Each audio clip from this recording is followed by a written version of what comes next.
Well, it's been an incredible year. It's been a wonderful honor and also a big responsibility to represent 3.5 million teachers across the United States of America. We've gotten to do it in all kinds of different settings, from small town Midwest Kansas to Washington, D.C. National Policy Forum for policymakers. And so it's been great to bring teacher voice to all those different venues, to encourage teachers at a time that's it's a challenging time to be a teacher. And so I think it's important to encourage teachers during this time, but also to be a voice in other arenas where teachers may not have a voice otherwise. I think one thing I've seen across the country and now here in Australia is there are incredible teachers doing amazing work for our children, and too often we don't hear their stories. But it's been so inspiring to go to all of these different places and talk to teachers about what they're doing in their classroom and what's going on with their students, and just being completely inspired by what's happening across the country. So that has really been encouraging for me to reinforce those beliefs that there are great teachers doing great work everywhere.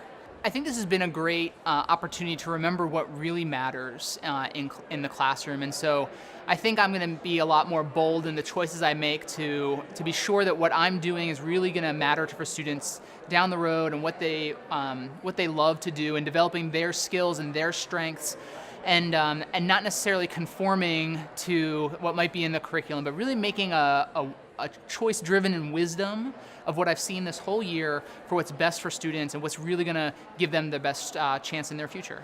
So I would love to have administrators be not just data driven, to be data informed and wisdom driven, so that they are combining that wisdom and data to really move practice forward, that teachers feel trusted to do their work, that they have space to be creative, and they have safety to be creative and be innovative for what students need, not in a reckless way, but in a way that really is driven by the wisdom of their experience, knowing their students well and doing what is necessary for them.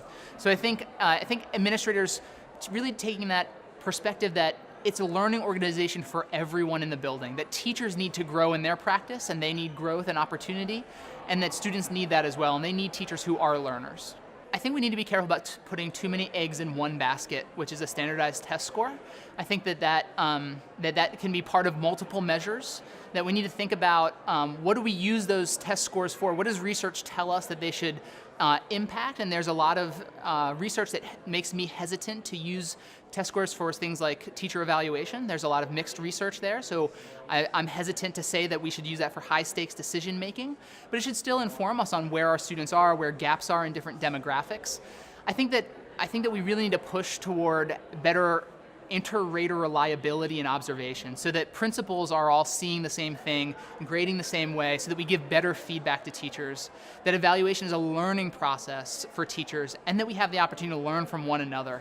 I think a huge step forward would be to find time and opportunity for teachers to see one another teach, to plan together, to look at common assessments and talk about the differences in student performance and how we got that way. I think that's what's going to really move our performance forward, is learning from the expertise all around us. In the United States, we look at the international test scores, and of course I want us to be tops in the international test scores, but the question we need to ask ourselves is, what is the opportunity cost for that? I don't want to do that and sacrifice creativity in our classrooms, music education, physical education.